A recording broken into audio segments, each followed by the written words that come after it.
We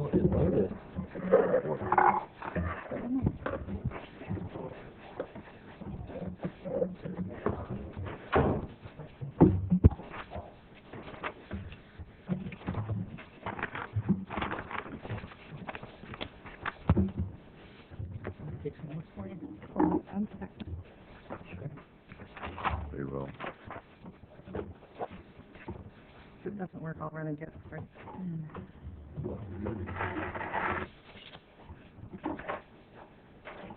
Okay. Sure. No.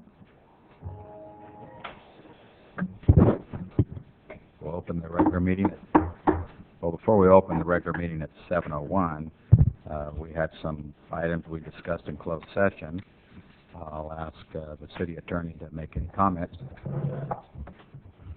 Mr. Mayor and council members, our city council was in closed session this evening on conference with legal counsel, existing litigation called Citizens for Sensible Planning versus City of Galt.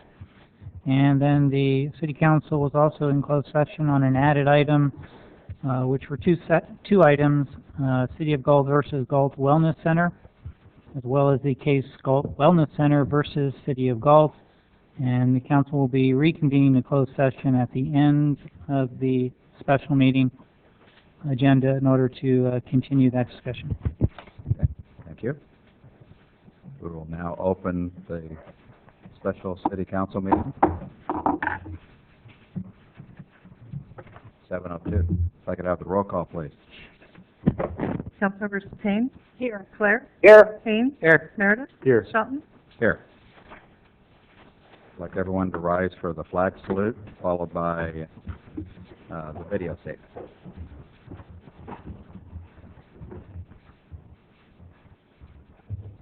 Pledge allegiance. To the flag of the United States of America and to the republic for which it stands, one nation, under God, indivisible, with liberty and justice for all. Thank you. Could I have the video statement, please?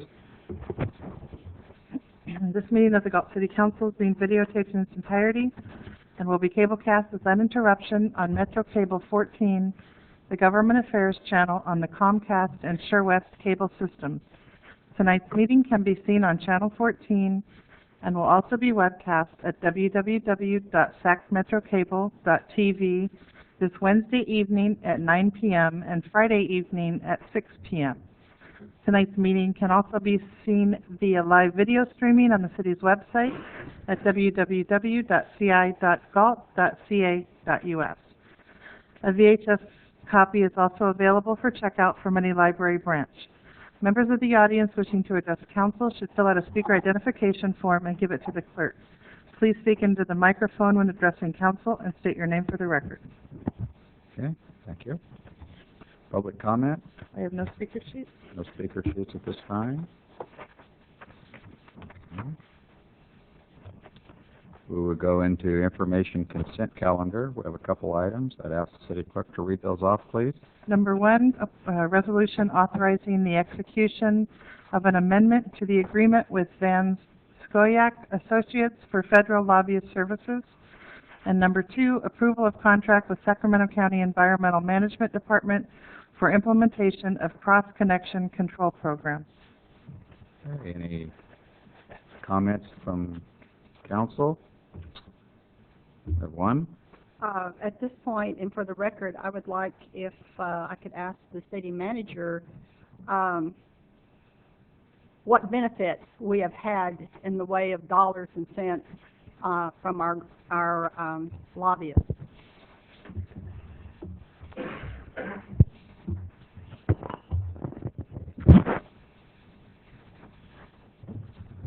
I'd be happy to.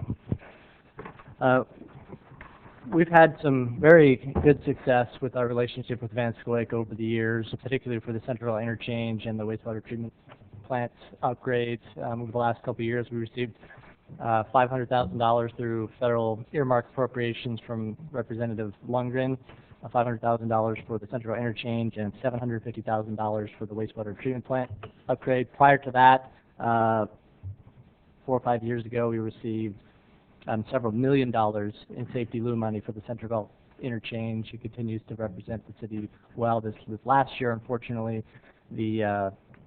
our federal representative Lundgren and his caucus decided not to submit earmark requests through the process, and so we weren't successful in obviously getting anything this year. And one of the things we have written into the contract is if they intend to do that again next year, that would present an opportunity to reopen the contract and see if there's still the same value with the firm next year in light of the fact that there may not be additional appropriations. But at this point, indications are that they will be reopened next year and that we continue that relationship. And I met with Mr.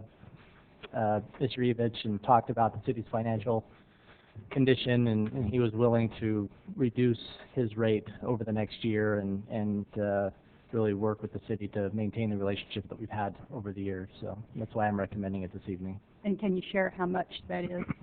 Yes, it went, we reduced it from $3,000 a month to $2,000 a month.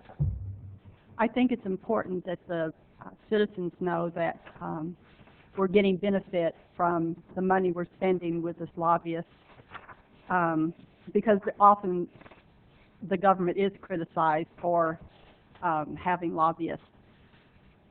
So with that, I would move to approve this. I'll second that.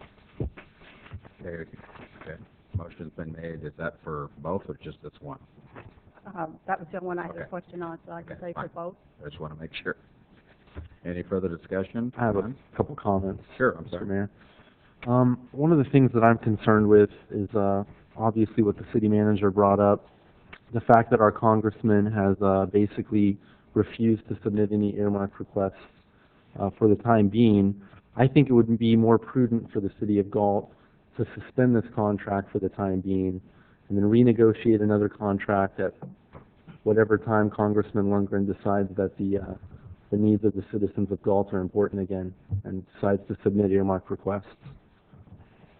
So, Okay. Don? Jason, how long have we been doing business with the Civic? I believe it was 2004 is when we first signed the contract, and one of the other, we receive additional benefits besides just the earmark, the appropriations.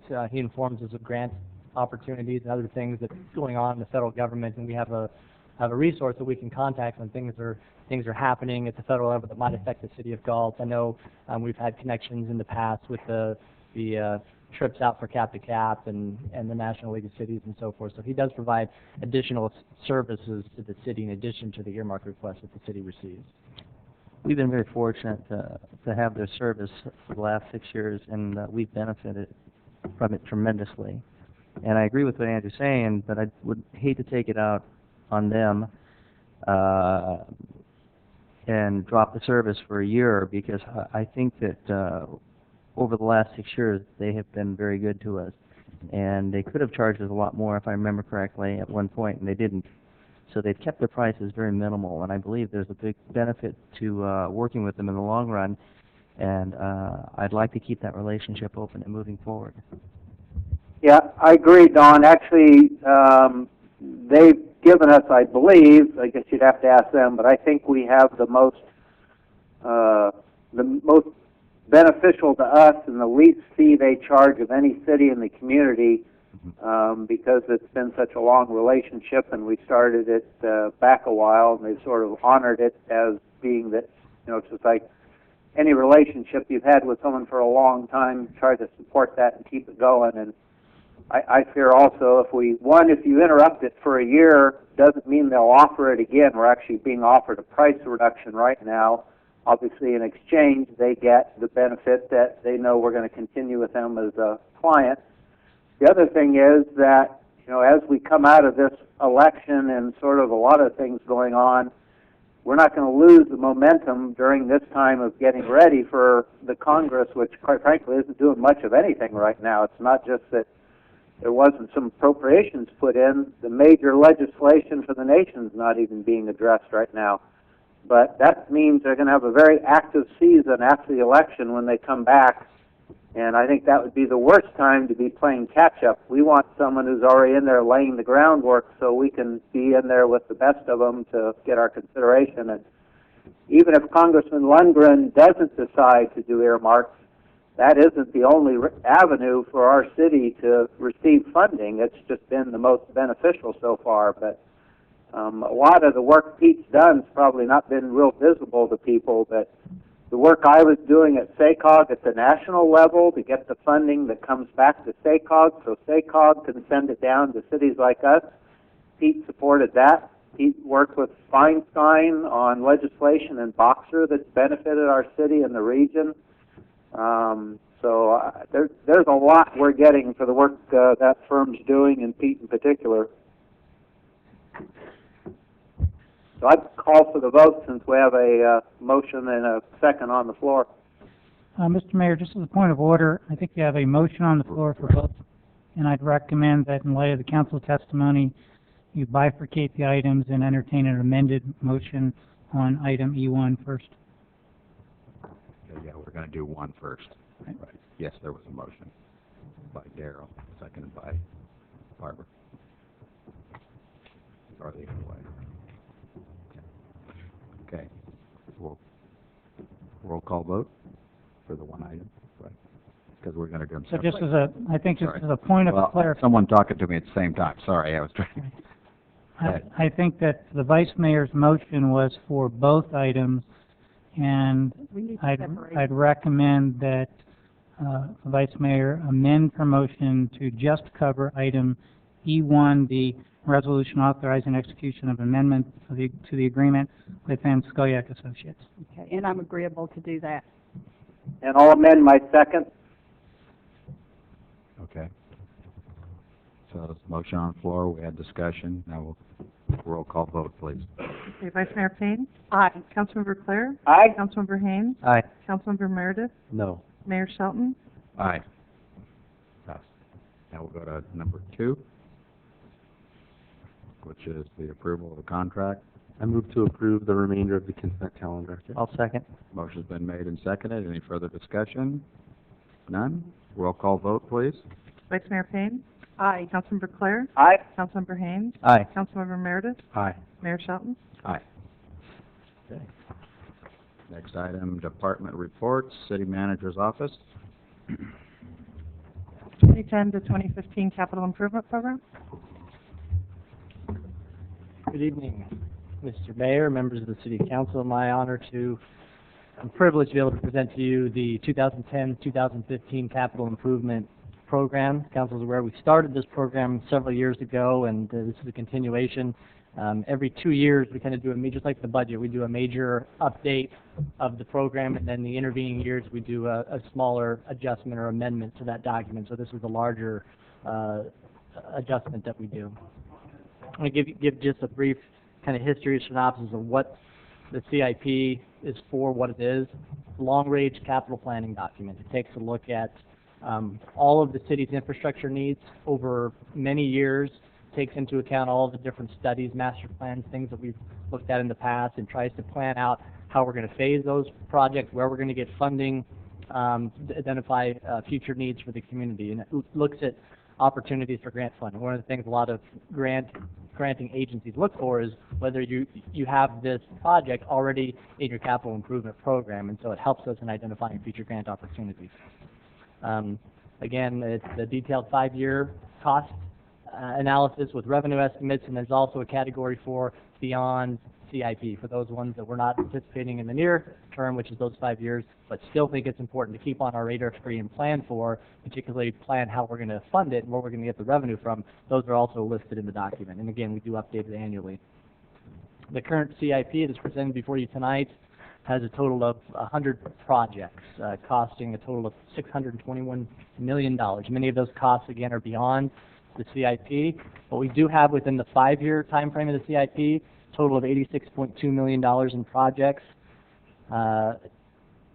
Tonight, or specifically what the council is going to be asked to do, is to appropriate funds in the 2-year budget cycle as part of the operating budget, $41.5 million in the first fiscal year, 10-11, an additional $14.8 million in 2011-12, and that leaves your $481 million beyond CIP, which is the vast majority of the projects. Let's take a look back at what we did in the current year, the projects that we have completed or the ones we anticipate to be completed before the end of this current fiscal year, June 30th, 2010. I've highlighted a few of the ones that are of significant notes. We have the Lincoln Way parking lot, which is now open, Live Oak Avenue street improvements, which is still in progress. It's been delayed a little bit because of SMUD. This is the frontage improvements out in front of the new business out on Live Oak Consolidated Fabricators. We also have the Park Master Plan, which is wrapping up, and right now it looks like we're going to have that final document back to the council in July. We're just wrapping up the CEQA document on that. You see some other projects in here as well. Category of transportation, we have the Curling Boulevard Twin Cities Road traffic signal, which is now operational. The Safe Routes to Schools program, which installed a lot of different safety features at crossing areas throughout the community. We have the annual pavement rehabilitation program and the sidewalk improvements, both major improvements. We were able to use some ARA funding to do those. $460,000 for the pavement rehab and $312,000 for the sidewalk improvements, significant investments for both of those. One of the major projects that's coming to a close is the arsenic treatment project, about $2.5 million. There's a final leg of that which involves the Golden Heights water treatment plant and well project, which is going to be an ongoing project that's going to continue into next fiscal year that'll finally wrap up all of the arsenic treatment capital improvements. But all of the other treatment facilities have been upgraded with the exception of the Golden Heights one. So that's a significant investment, and it's going to raise some other issues on the operating budget side having to do with the arsenic treatment improvements that were put in. A lot of annual maintenance projects and programs that we have, water main, well rehabilitations, things of that sort. You can see some sewer pipeline improvement projects, things just trying to maintain and upgrade the infrastructure that the city has currently in place. So the total projects in the current year that we completed was about $5.7 million worth of capital improvement projects. So Public Works had the vast majority of these projects assigned to them, and they've been busy and will continue to be busy over the next couple of years as I kind of walk through the projects that we have on the list. Other projects that are not what we're calling completed, but they're either under construction or well into the design phase. Obviously, our wastewater treatment plant upgrade, significant project that we've been working on for many years, is under construction right now. It should be completed in the spring of 2011. Is what we're planning right now. The railroad pedestrian crossing project, that has gone out to bid. We've awarded the contract for that. Same with the Northeast Area Bike Lane Connection project. Those are both going to be under construction this summer. Walker Park Phase 1A has been under construction for quite some time, but was delayed due to weather, and Lake Walker was under deluge for many months, and so finally they're starting grading again on that. We're looking forward to having that park, at least Phase 1A, open next, again, I think spring 2011 is we're still on target for that opening. Curling Boulevard median landscaping, we completed kind of the first portion of that last year. We're anticipating doing another portion this summer, and then the following summer doing the final version of that. We're continuing working on design for the Live Oak Lift Station Enforcement Project. The council got an update on that project just about a month ago, so we're making great progress on that. Central Interchange, we are scheduled to award the construction contract. We're just wrapping up the final things. In August, we should be out to bid in June on that project, and we're crossing our fingers that we get some really competitive bids on that. The Twin Cities Roundabout project at State Route 99 is underway as far as the design goes. Monterey Bay Well and Golden Heights Water Treatment Plant expansion and the water meter retrofit project, those are all under design right now. Take a look at kind of where the majority of the money is going into which project areas. You can see transportation and wastewater are kind of the two really big ones. Transportation represents 43% of this is the 5-year CIP, so it just doesn't include the amount of money that's beyond CIP. But during that 5-year time span, you have 43% to transportation, about 36% to wastewater, and then the next largest is water at just under 10%, and you have general improvements, park and recreation, drainage, and equipment at much smaller amounts. Take a look here at where the money is coming from to fund all of the projects. The majority, just over 50%, is from developer impact fees. As you know, the development slowed dramatically in the city, particularly the residential development, and so those fees have dropped off significantly, and we anticipate that to continue over the next couple of years. But the city did accumulate a significant amount of developer impact fees during the boom years, and so a lot of the projects now are funded using those funds that have been accumulated over the years.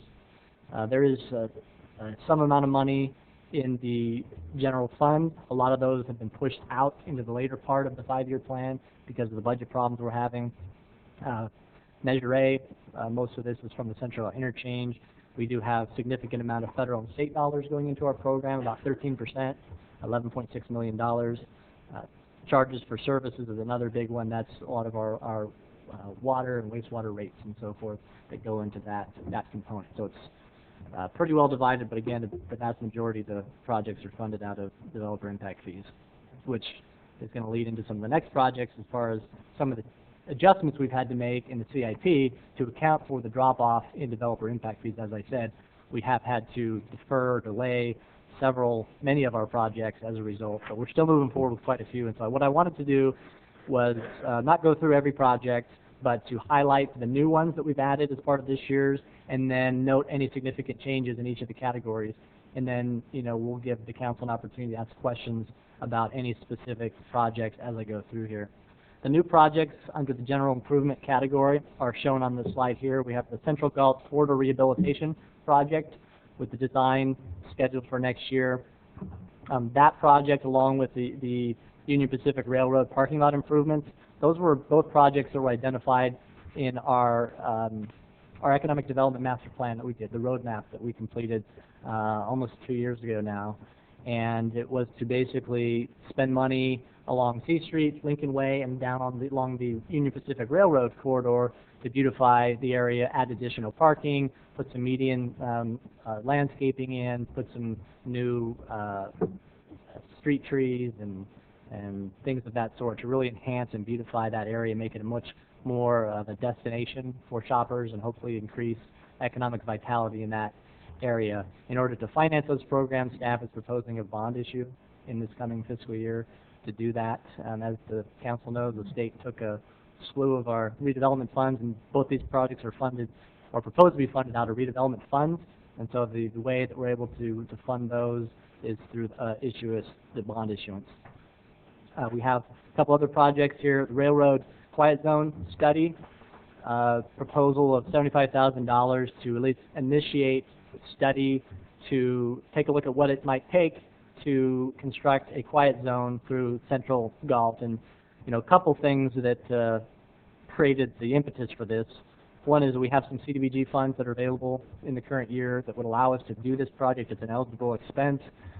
We've heard repeatedly from residents about the concern about the train horn noise, and more importantly, from the city standpoint, I think as we continue to focus and invest dollars in our old town, we're looking to put restaurants in there, senior developments, other types of things, that having a noisy train run through when somebody's eating their dinner or sipping their wine certainly has a certain element of an attraction from that experience. So one of the thoughts is that if we can maybe do something to quiet that, then it'll help with our other economic developments down in the heart of our community. We don't have the funds now to do the whole thing, but we think it might be a worthwhile investment to at least get the study done so that we know specifically what improvements are necessary and what those costs might be. Because right now we have a general idea that it's going to be expensive, but we don't really know. And every crossing is different and the requirements are different, so that'll help us study that. The final one is the City Hall Littleton parking lot rehab project. We pushed this out back to fiscal year 2013 because we don't have really the funds to do it. It's a general fund project, but if you drive out here in the parking lot over towards Littleton, kind of where the City Tots parking lot area is, the pavement is crumbling out there, and so we really need to get in there and rehab that portion. Unfortunately, I'd love to be able to do it next year, but we just don't have the funding available to do that. Other significant changes we made include City Hall renovation expansion, MSC expansion, MSC building maintenance, courtyard improvements. All of those projects we've moved and pushed beyond CIP because they were largely going to be funded using developer impact fees, which have failed to materialize. So we've pushed them back to beyond CIP, and so we don't really have a good time frame on when those might be brought forward. Next category is Parks and Recreation. There's only one new project in this category, playground surfacing replacements, amount of $116,000. Again, we pushed this out several years because we didn't have enough funding to do it now. But what this would do would replace all the sand that we have right now in playground areas with what they call FIBAR. You've probably seen it if you've gone to other parks and other communities. It's a lower maintenance product. It's also ADA accessible. It's something that's being recommended by our insurance carriers and other individuals as a needed upgrade or improvement at the city's playground facilities. Other significant changes are that we pushed back several projects, Harvey Park expansion and Walker Park Phase 1B. We moved both of those projects beyond CIP again due to lack of funding in the 5-year time frame. And the Market Pavement Overlay project has also been moved back several years to 2013. In the category of transportation, we have several new projects. We have the first two are really pedestrian safety projects. One is 8th Street and Lincoln Way flashing crosswalks. We've done some other flashing crosswalks as part of the Safe Routes to School projects. Many members in the community have probably seen these, where the in-ground lighted flashing beacons as well as above-ground flashers to improve the safety and access to Galt High School for high school students. We have the first one on A Street planned in year 1, and then the second one planned for year 2. We're using transportation dollars to fund those projects. Jason, before you move on, we're locating that one where we have a traffic light on Lincoln and A Street. Is that where it's supposed to be? My understanding is that it would be a mid-block crossing. Okay. That's where I would hope it would be. Yes. Okay. Another new project we have, we received grant funding, energy efficiency block grant funding in the amount of $133,000 to convert some of our existing streetlights to LED technology, and so that'll be getting underway. We just received notice that our grant was approved and authorized, so that should be available starting in July. Another project is the West Elm Orr Street widening. This will provide pedestrian access to Walker Park. Right now there's a gap where the elementary school district property is. Makes it difficult for people on bikes or with strollers or anything else to get out there. You have just a very narrow shoulder, and so this would widen the road and put separated sidewalk and improvements in that area to make the access to that park a lot safer for the community. And that project is scheduled for next fiscal year. The final new project is the Bike Trail Slurry Seal project. Out in some of our bike trails around the city, you're starting to see cracking and deterioration. There's never been any maintenance on the bike trails out at Dead Man's Gulch and some of the other ones, and so the proposal is to go in and do a slurry seal on those. Again, it's another project we'd love to do sooner, but we've pushed out to fiscal year 14 because of funding concerns. Other significant changes in the transportation category include the Marengo Road Railroad crossing, Lincoln Way, Cops Road traffic signal. Both of those have been moved beyond CIP due to funding constraints. Originally, the Lincoln Way Cops Road was planned within the 5 years, and now that's been moved beyond. The other one is the Marengo Road, Twin Cities Road traffic signal. That's been moved to 2013, 2014. We still have it in the 5 years, but it was moved back slightly due to funding constraints within our traffic capital improvement program. Next category is water. That's 7 new projects. And a lot of these projects were a result of the new master plans that the city completed that identified well locations, water treatment plant operations, and so forth. And so we revised a lot of our water capital improvement projects as a result of the master plan that was completed. First one we have is the Carillion Water Treatment Plant well number 3 and water line, the amount of $1.8 million. That is beyond the CIP, but it's something we put in there. Basically, the general way that they have the new master plan set up is there are several wells that feed into a single water treatment plant. And so a lot of these are adding wells to existing water treatment plants, so it includes the new well plus a raw water line that will connect that well to an existing water treatment plant. And that's the case with this Carillion one. It's also the case with the Golden Heights water treatment plant well, number 3. One of the other issues that we've we've looked into is drilling deeper with these new wells in order to avoid arsenic issues. What we found when we did testing at the lower 1,700 feet aquifer is that it doesn't have arsenic, or it doesn't have a level of arsenic, or it's below the federal standard. So we can drill. It's a little more expensive to drill deeper, but we avoid all of the costs of the arsenic improvements and treatment and ongoing chemical costs and energy and everything else that it takes. So over a 20-year period, there's significant savings of drilling deeper and digging some and going in and doing some of these new wells. And so all the new wells we have proposed are at the deeper level. The final new well is at the industrial site. Again, this would feed into the existing water treatment plant out at the industrial site and a water line in the amount of $1.8 million, and this is beyond CIP. And the Golden Heights one, that's scheduled for next year, this would address, because we would be going to the deeper aquifer with this project, this would address the final arsenic issues that we have out at that water treatment plant. Other significant changes we have in the water category include the Cost well, water treatment plant, Creekside well, water treatment plant have been moved to beyond CIP based on the information we received out of the master plan and based on the fact that we're moving forward with the Golden Heights well. We have sufficient capacity that we don't need those within the 5-year funding horizon. We've also moved the SCADA security system to beyond CIP and the standby generator moved to beyond CIP. And both of those are funded out of water rates.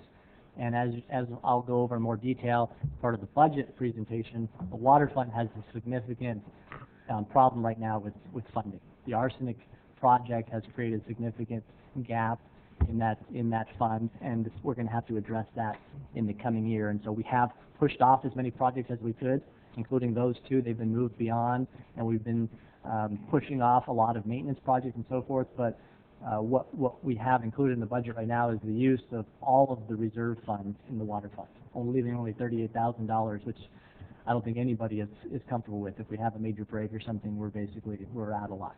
And so we do need to address that in the coming years. And I'll go over that in more detail when we get to the operating budget portion of it. Wastewater, there's only one new project, and that is the facilities planning project. This would examine future expansion of the plant, ways that we can address how to plan for additional facility needs out of the wastewater treatment plant over a long time horizon, and take a look at what those issues might be, how we can get incremental expansion done, and other issues similar to that. And so that project is planned for next fiscal year. That's kind of the highlight in each of the categories. I'm happy to go through in detail any of the specific projects that I mentioned, or any of the other ones that I didn't mention. And what I'm looking for tonight for the CIP is direction from council on any desired changes on any of the projects or documents, and then what we plan on doing is bringing this back to the council for the next meeting with those changes for final adoption by the city council meeting at the June 1st city council. Council? Do you have any changes? I don't. Darrell? No, I think you did a great job bringing us up to date. Thank you. Thank you. Don?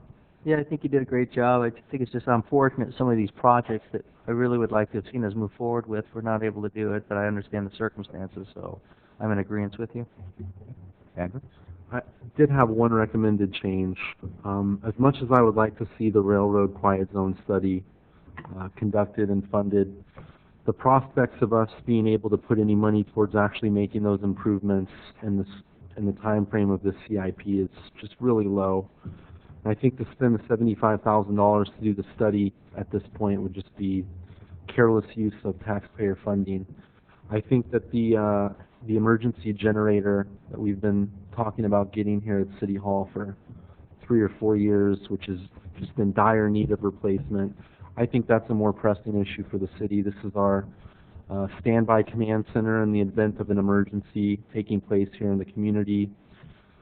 I think it would be really important for us to get that done. And with us as thin as we are right now because of the economy, there's not a lot of places where you can look to find that funding, but that quiet zone study is basically a wash as a line item. It's the same exact amount of money, and just think it makes sense to do that instead. Andrew, I agree with you. Let me just bring up Yeah, but go ahead. an issue. One of the, we can certainly, if the council doesn't wish to fund that project, we can certainly remove that from the CIP. We would not, however, be able to use that fund and use it for the generator, because it's CDBG funds, which you have to use for low-income areas of the community, and there's specific maps and areas where you have to use, and the county is very strict on how and what you can use those funds for, and typically city facilities are not eligible for those funds. There are a lot of other projects we could use it for. That particular. Can you explain some of the other things that we're talking about using the CDBG funds for? Sure. We've talked about using it for some additional streetlight retrofits to take a larger area than what we have in the energy efficiency block grant program. That's certainly an option that we can do. There are other improvements that we can do. We could take some of that money and apply it towards some of the C Street corridor projects or the railroad projects that we have there, the physical improvements as opposed to the study that we're talking about doing. Basically anything that's, most of the infrastructure improvements that are in kind of the low income areas of the city would be eligible. So we could basically shift the funds, have the CDBG funds that we were talking about using for the railroad quiet zone study, shift it to a project that we have in the CIP that is utilizing those funds, and take some of the city's burden in terms of the cost sharing away and shift it back over to fund the generator. The issue is the generator is funded out of general fund, and most of our, I'm not aware of any general fund projects that you could shift the money into that would allow us to take that money then and use it for the generator project. That's the challenge with the generator and some of these general funded projects, is a lot of these grant funds that you receive, or redevelopment funds, or whatever it is that we use on these specific projects, you can't use on something like a generator. It has to come from the general fund, and so you're really limited in your ability to move the monies around to fund some of those general fund projects. Okay. Do you have a question now? Sure. There's no flexibility there with that funding. Well, for example, I don't think we have any general fund CIP projects in the 2-year budget. We have none, so that means you can't take that money and then save the money on the general fund side and then swap it with the generator. The only one that we're using general fund is the regional training Law facility, but we're using offsetting revenue, so it is general fund, but it is a But earmarked dedicated for revenue source. the pistol range. That's correct. Yeah, I mean, we basically Other took than all the general fund projects and moved them beyond because we don't have the funds to do it. Barbara, yeah. Based on what Councilman Meredith brought up, it made me wonder, could this money be used for the water meter retrofit in the older part of Galt? Or is that a special account also? We'd have to check with the county. Typically what we do is if there's a project that we identify, we run it through county staff, and they come back with an answer that yes, it's eligible, or no, it's not. And I don't believe we've ever, Kurt, do you remember, have you ever talked to them about that as an alternative? I have not on that specific subject, but we can certainly We ask. can certainly ask the question, and as long as it was, confined to a specific geographic region, it may be something that would be eligible. If I could add, Jason, I think there's also a timing issue. CDBG funds have a timeliness of use. Right now, the current water meter program is outside of the redevelopment boundary. It's all the newer areas relative to the demand. We don't have a decision yet on phase 2. That would be all be within the phase 2 area, which is, right now we have no schedule for that work. But it will be outside the limits of the current CDBG expenditure requirements. Okay. Just exploring. And what I'm hearing is it couldn't be used for the water meter retrofit in the old part of Galt. Maybe what we can do is if the council's not interested in funding the Quiet Zone project, we can bring a separate staff report back at another time with specific options or ideas for how the council desires to spend the CDBG funds. It doesn't have to be part of the budget. The city could appropriate those funds at a later date.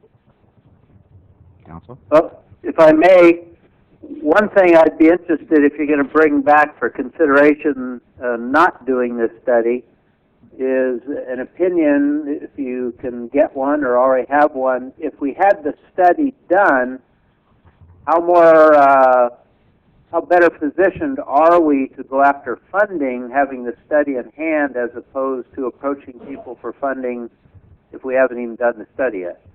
That was one of the reasons why we were recommending it, is because typically if you want to go after grant funds, you need to have a project description. You need to know how much the project is going to cost. So they're going to look for some type of study. You can't just say, you know, well, I think it's going to cost $2 million. They're going to want some backup and detail. So that was one of the considerations that we've given to putting this in here, is that even if we don't think we can fund it in the near future, the fact that we have a study that's done that identifies it, that we could potentially leverage that at getting grant funds in the future. Yeah, it just seems that would have value. I mean, I'm certainly willing to listen to other proposals, but this is certainly something a lot of citizens, I think, have had a high level of interest in, that I'm supportive of. And I don't know that Mr. Hodge is there, but I know he has been the champion, and he sent us a lot of useful information over the last couple of years, trying to keep us informed of what options are available. So I'd still have an interest in it. I think I'd be interested in seeing what other options we have before we make that final decision. That would be my suggestion. I agree. I'm okay So with bring it back, include that as an option, but other options as well for the council. So at this point, we'll just delete that from the CIP. And then we'll bring back other CDBG options to potentially add back to the CIP at a later date. But it wouldn't necessarily be at the next meeting. Okay, so direction. You have your direction there? If the council agrees to remove that, that's what we'll do, and the CIP that is presented to you on June 1st will have that project removed, and we will come back at a later date with options on how to spend the CDBG funds. Okay. Okay. Okay. Any other comments, changes to the document? All right. I think that was it. Okay. Sure. Next go ahead. item, 2010 through 2012 biannual budget.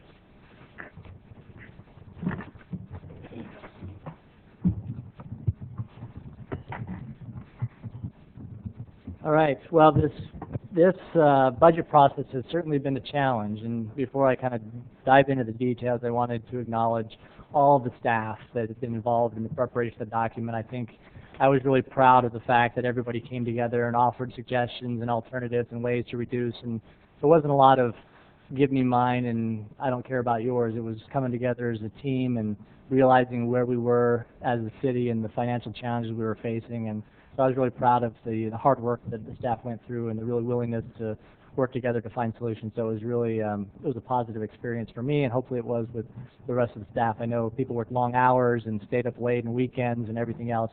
I don't think the community or probably even the council recognized how much effort goes into a document of this nature, especially one that you basically turned on its end and had to rewrite from scratch almost, because none of the assumptions we'd used in the past were valid in the future, and so we really spent a lot of time going through each line item.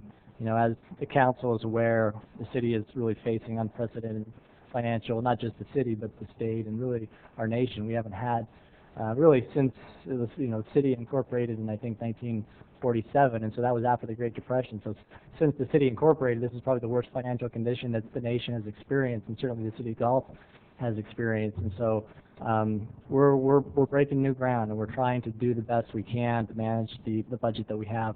The city is fortunate that we had built up reserves that under the leadership of prior, including the current council, former council members, former city manager Ted Anderson, was able to build up a significant reserve that has been able to help bridge the gap that we have right now in our budget, and that's made some of the decisions a little bit easier, although not always the most pleasant decisions possible. So having said that, I would like to spend a few minutes going through some of the details in the budget. I'm not going to go department by department, line by line, but just kind of highlight and focus on the key issues that I think might be of interest to the City Council as well as the community. We certainly have the full budget document. It's online. It's available for any member of the public that wants to take a look through it, that want to really know what is included in that document. let's take a look at revenues first. It's a big area of concern as far as our general fund goes, and that's been the largest thing that's been hit by the downturn in the economy. Let's take a look first at property taxes. They're estimated to decline by almost $500,000 or 18% between last year and the current year. An additional 4% next year, and then we're thinking they're going to flatten out the following year. So that represents a decline of about 26%, or almost $2 million since the peak in fiscal year 2008. Total estimated, actually that number is wrong. It's a decline of 26% since the peak in fiscal year 2008. So the total estimated property tax in fiscal year 11 is almost $2 million. Sales tax estimated to decline in the current year by about $84,000 compared to the prior year. Additionally, we anticipate a 12% decline in the coming fiscal year starting July 1 of about another $151,000, and then we think, hopefully, the year after that, that we will remain flat. Total estimated sales tax in fiscal year 2010-11 is just over $1.1 million. Another big area of concern is vehicle license fees. This estimate is, the city estimates that this will decline by about $250,000 or 13% between last year and the current year, additional 8% next year, and then again flat in 2012. Total estimated VLF is $1.5 million. The state's proposing raising the vehicle licensing fee from 1.15 to 1.50%. Will that have an effect on us, on what we receive? I haven't looked into that in detail, but typically that money goes all to the state. They don't Typically it does. They don't pass much, if any, of it through to the cities. And what they did several years ago by kind of swapping property tax and VLF fees and all those other things really had a negative impact on Galt, because before the VLF was all based on actual registration. Now it's based on property tax, and we know property tax is going down. So as our property tax goes down, so does our VLF. So we have a double whammy right now. Had property taxes not gone down, it wouldn't necessarily have been a hit. So we have, I don't know if the state anticipated that at the time, but it's had another one of those unintended consequences of the state monkeying with all the revenues and doing these swaps and flips and everything else. Sometimes the cities win, but most often the cities lose. In this case, we certainly did lose. Another area of concern is interest income. Anybody that has a savings account or a CD or anything else, you know that there's not a whole lot of interest being earned right now on those accounts, and the same is true for the city of Galt. Our treasurer, our finance director try to be conservative. Obviously, I know Sean has been up here on many occasions talking about the goals of the city when it does its investments, and security is always number one, liquidity is number two, and then yield is the final one. And so we want to make sure that we maintain the revenue that we have. And so, LAIF, which is the kind of statewide fund that we put money into, is earning less than, I think it's like what, 0.5% now, 0.55% or something very, very pathetic. And so we are looking at different ways to increase that. And I think Sean has done a good job, and Inez, they've done a good job of trying to maximize that while still making sure that those funds are safe. But it's going to be a big hit. We're thinking 38% between last year and the current year, and overall decline of about 51%. Almost means $1 million in lost revenue from the interest rates, and we're not looking at that increasing, at least significantly, in the near future. So overall, for general fund revenues, estimated to decline about $1 million, a little less than $1 million, or 13% between last year and the current year. To decline by almost $1.4 million from fiscal year 2009 actual revenues. Additionally, we anticipate a decline of an additional $151,000 in fiscal year 2012. So that leaves about $6.6 million in total general fund revenues in fiscal year 2011. It's a little bit less than that. It's about $6.5 million in fiscal year 2012. So we're down significantly from where we were at our peak. We're almost down $2 million from where we were. If you can look at this little line chart here as far as the revenues go, you can see that where we are now at about that, $6 million mark, we're pretty close to where we were back in 2003, 2004. You see kind of right along here. So we've come back significantly from where we were, and these were the boom years, when everybody was riding high on all the things that were going on, and now we're way back to where we were before. And so we're forced to make a lot of adjustments to really curb our expenditures back to where we were back in 2003, 2004. Let's take a look at some of our other revenues besides general funds. Measure R obviously was passed by the voters a little while ago, and the revenue started flowing. It's about a year ago, April of 2009, when we got went into effect. And so we've had about a year under our belt, not a full year of revenue because the revenue actually lags.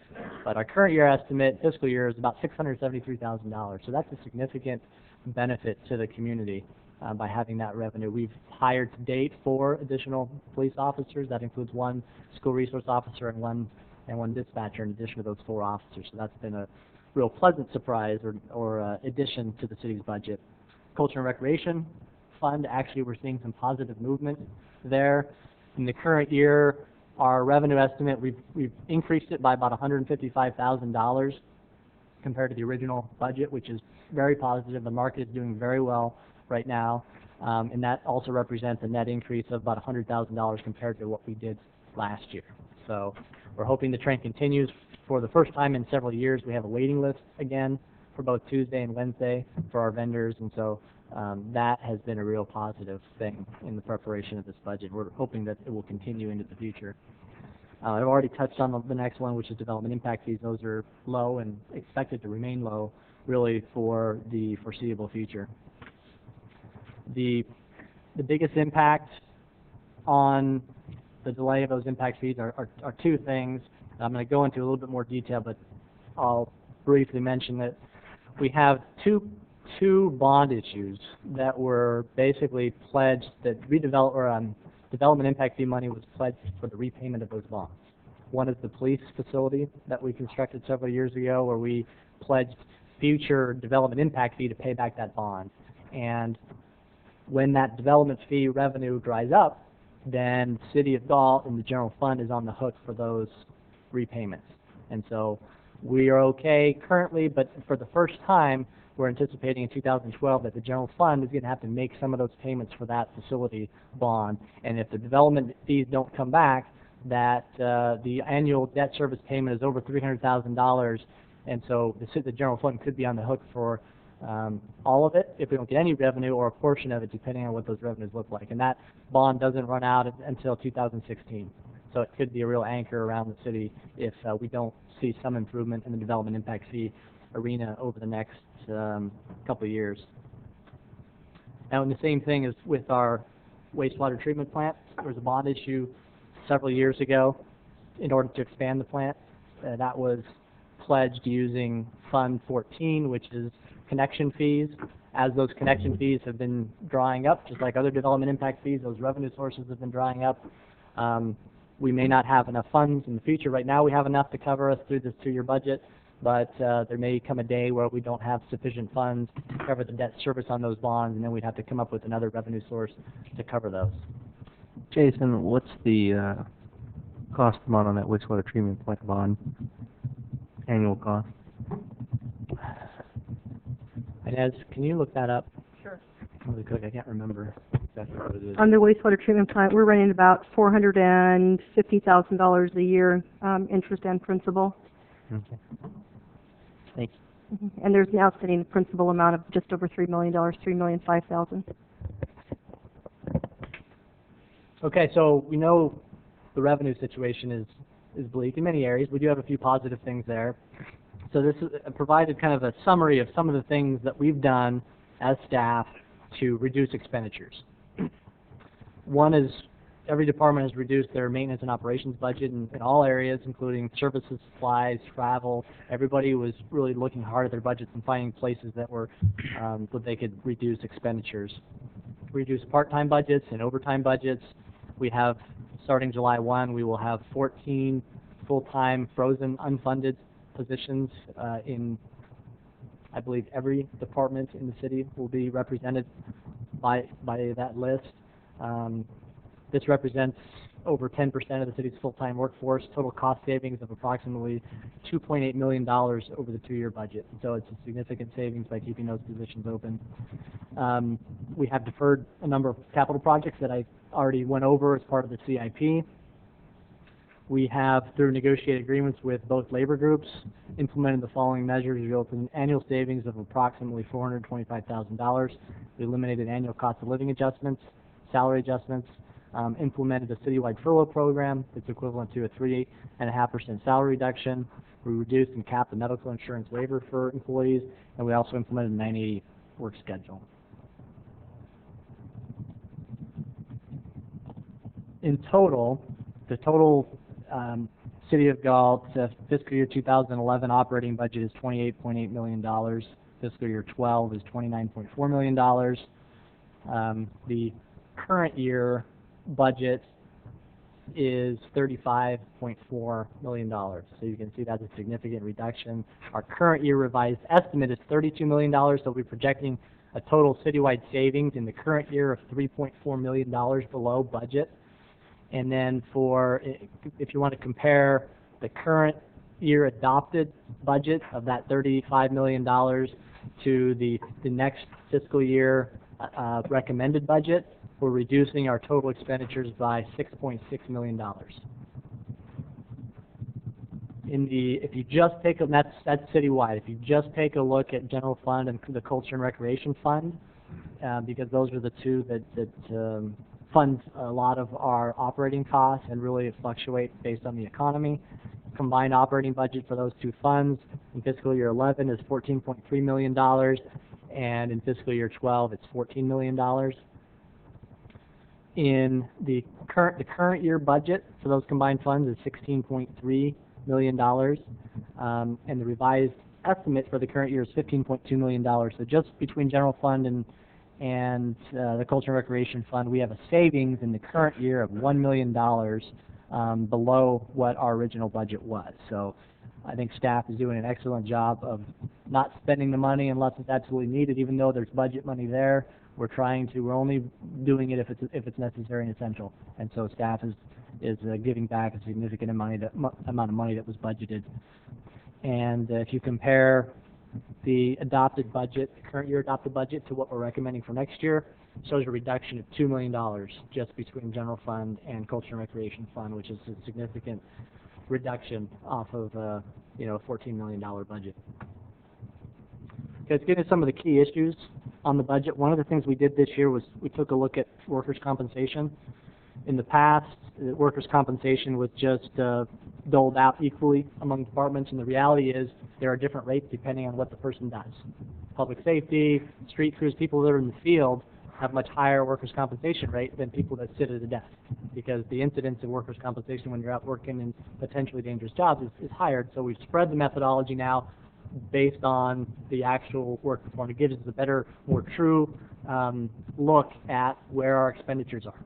So we're accurately reflecting those. So what you will see in some of the budgets, like I said, in police, in some of the public works lines, in some of the parks and recreation lines, that there's an increase in workers' compensation because we're allocating that way.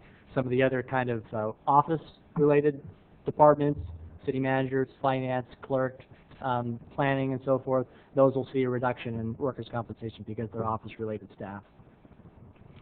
Another big item now that is included in the budget is the city's success in getting the state revolving loan fund for wastewater. It was a $16.6 million loan, 20-year term at an interest rate of 2.9%, which is excellent. The annual debt service payments will begin in fiscal year 12 in the amount of $1.1 million. Another significant item that we have is included in the budget, we already mentioned, is the payment of $1.12 million made to the state on May 10th. We did transfer the funds. We made a painful check out to them. At that amount, we are going to have to make another payment next fiscal year on May 10th of an additional $232,000. So that is included in the budget. Other key issues, we've already talked about some of these as bonds, some of the outstanding bonds that we have, some both good news as well as some bad news.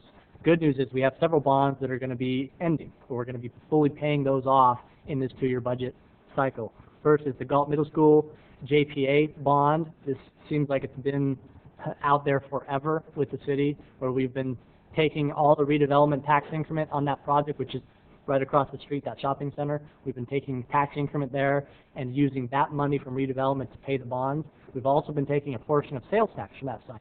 So all those stores in there have been going, a portion of that sales tax has been going to pay off the debt, the bonds.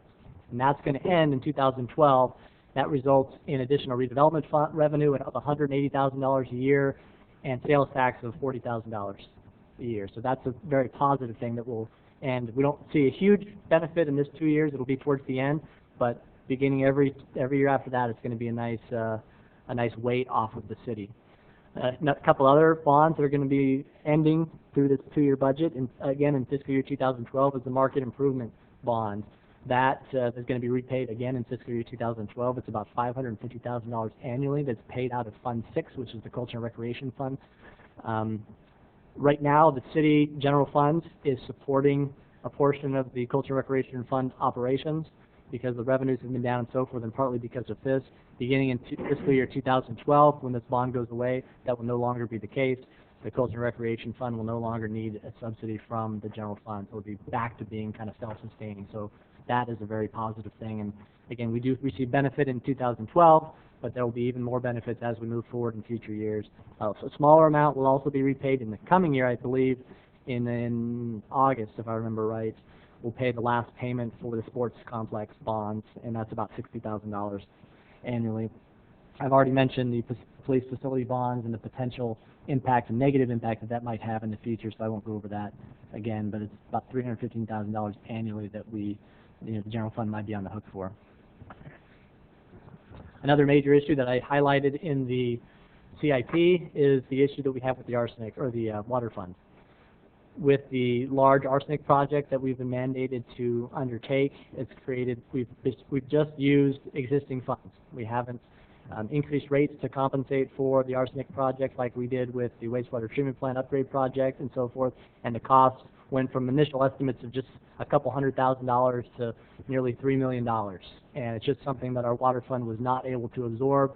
In addition to the upfront one-time capital costs, there will now be ongoing costs associated with maintaining that. Significant dollars going into chemical costs to treat for arsenic, energy costs for the new equipment that's coming online, as well as personnel costs to run and operate all of those equipments. And so it's added a huge financial burden to the water fund that it just cannot absorb. We balanced it in the 2 years using all of the reserves from the water fund. And we just don't think that is a wise thing to do. And so our recommendation is that in the coming months we look at a water rate increase to help balance that. We are hoping that we can offset that increase through a sewer rate reduction now that we kind of have the wastewater treatment plant funded and the loan secured. It looks like we do have, and we got a good bid on the project. We will have some savings there, and we think that we should be able to balance the water rate increase with the like or comparable sewer rate decrease. And so from the ratepayer standpoint, they shouldn't see an increase on their utility bills, which is kind of what we're hoping to be able to do. We won't know details until we really get into it, but that's the thought and the strategy at this point, because we do recognize that with the economy the way it is, residents simply can't afford a utility rate increase. But on the other hand, we can't neglect our obligation to provide safe and reliable water source to our community. And so I think by utilizing this strategy, it's a prudent way to accomplish both, to get us the improvements that we need and also to balance and not have a rate increase on our residents. Again, we've also, I think I mentioned before that we've had to delay some of our maintenance projects for water as a result of that.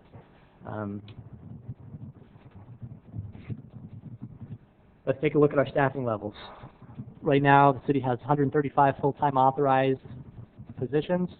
We have 4 new sworn officers that have been included in the budget. We've had, actually all 4 of them are on board right now. We have 1 new dispatcher, all from Measure R funds. It's a very positive thing. I've already mentioned that we have 14 of those 135 positions are frozen and unfunded through both fiscal years. The recommended budget does include a few new additions to our staff. One would be a water system operator in fiscal year 11. This is largely as a result or needed for the new arsenic treatment that is underway, as well as a lot of the other work that's going on. A lot of things just are simply not getting done right now because of the new burdens caused by the arsenic project. The other recommendations are for wastewater system operators, one next year and then one the following year, and this is due to the upgrade out of the wastewater treatment plant. This was always part of all of the cost estimates and analysis that we have done, and actually, we may need to add more in the future, but we think that for the time being, we can add one next year and then one the following year. The other reason is that the Regional Water Quality Control Board has come down and they have made some issues with the fact that our wastewater treatment plant is insufficiently staffed, that we're understaffed, and they have threatened that they are going to seek action against the city unless we take steps to remedy that situation. And so I think with the timing of the new upgrade and the need that we really have currently, it makes sense to authorize those positions, and it would not result in a rate increase. And again, I believe that we still, even with those two positions, we still should have some funding to be able to offset for the water fund. Okay, let's take a look at the reserves. One of the commitments that I made to the council, one of the directions I received from the council was that we wanted to make sure that we maintained and preserved the reserve, at least according to policy levels that had been built up over the years. With that, there was a desire, if possible, to avoid more drastic cuts such as layoffs and so forth. And so what we've presented to you tonight is a budget which preserves the reserve amount according to the reserve policy, maintains approximately a little over $5 million in reserve at the end of the 2-year cycle. And again, that meets the city's adopted reserve policy. It means the use of about $1 million each fiscal year out of that reserve, kind of a strategic use of those funds. We are hoping that we've been very conservative in our revenue estimates. We typically have savings every year, and so we won't need to use all of those reserves. But I think this is a very kind of a worst case scenario that's being presented. But I believe, and my recommendation is that it is a prudent use of that. We still have a healthy reserve. It's still a reserve that is in accordance with council adopted reserve policy. And so that is one of my recommendations. Let's take a look at where we've been from a historical basis on our reserve. Beginning in kind of 1999, we've been building it up slowly. Had several years of kind of plateau, and then when the boom years hit in 2005, you see a big jump up when our revenues were really going high, and kind of mirrors that revenue chart that we saw, kind of up, up, up, and then down, down, down, and that's where we see where we are right now. And we're hoping with some of the revenues hopefully stabilizing in the future, get some of these bonds paid off, that we can maintain at a minimum that $5 million level, and then hopefully at the end of this 2 years start to grow that reserve back up a little bit. So I'm happy and proud that we were able to survive. It looks like we're able to survive all the budget cuts and still maintain a solid reserve for the community. The big unknown, and the thing that we didn't anticipate in the budget, is what else the state's going to do. We do have, there's some protection in Prop 1A for cities, but the state seems to be able to find creative ways of taking money from cities. And so right now, the governor's may revise doesn't take any significant dollars from local governments, but once the legislature gets in there and starts doing things, you never know what's going to happen. And so that is just one kind of caveat that's out there that could make things worse if they do that. But as of right now, that's the way it's looking. That's kind of the overall budget. There are a couple items, and I know there's individuals in the audience tonight that are interested in potentially speaking about this, or at least answering questions. We've received 2 requests that I included in your packet. One from the Galt Area Historical Society, a funding request in the amount of $10,000 for in the coming fiscal year to continue the efforts to restore McFarland Ranch. The city over the past 5 years has given the Historical Society that same funding amount, and they are requesting that amount be continued into the next fiscal year. The council will recall historically when the city entered into agreement with SOFCOM, they received funding from the lease of the water tower, and so that funding was kind of earmarked for that. but there's no obligation that that funding be earmarked in the future. And so that is a request, and that is a item for action for the City Council tonight. The other funding request the city received was from South County Services in the amount of $25,000. The council and the community, I'm sure, are aware of the safety net services provided by South County Services.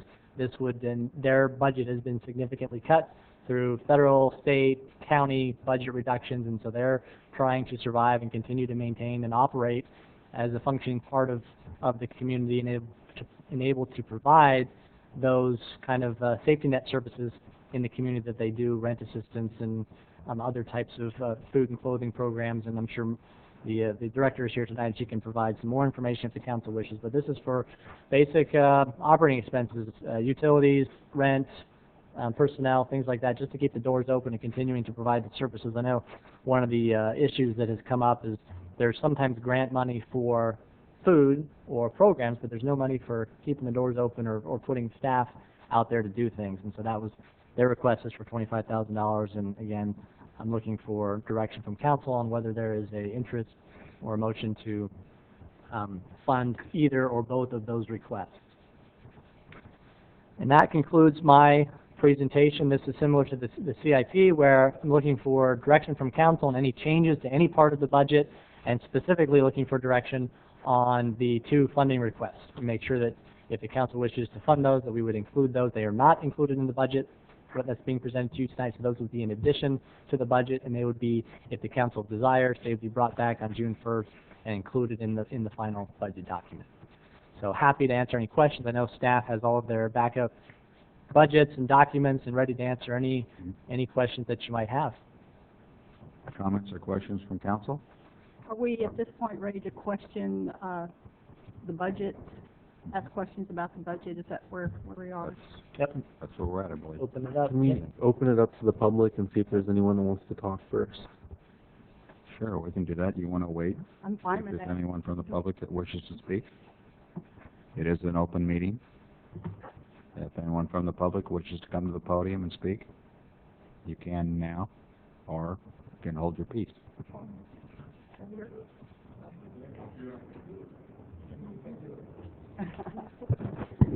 It just usually takes one person out. Go ahead. You have 5 minutes, Al. 5 minutes, that's all. Al Baldwin, a very concerned citizen of Galt, a member of the Galt Historical Society, and very proud of that. And we do want to appreciate all the funding that you've given to the McFarland Ranch. It's helped out immensely. It's been so good that you've done this. And it's been like a magnet to bring people into Galt. They hear about McFarland, they come into Galt. We even have people that stay overnight in some places while the car shows are going on and other things. We have Cub Scouts, Boy Scouts, Girl Scouts, all kinds of people coming into Galt, and it's been an extremely good magnet to bring people into Galt, and the funding has done an extraordinary job. It's helped us grow, and we do everything through donations, and this is one area that we really, really appreciate the donations from the City Council. This has been above and beyond. We just can't explain how well this has been, but it's profited the community immensely. You don't always see it in dollars and cents, but the stores, the retails, the hotels, gas, it's just immensely. You just don't see it, but it's there and it brings people in. So I would appreciate if we could continue that if possible and keep it in the old budget, and come on down to the car show when you can and see what we're really doing. Thank you. Thanks, Al. Next speaker. Jeannie?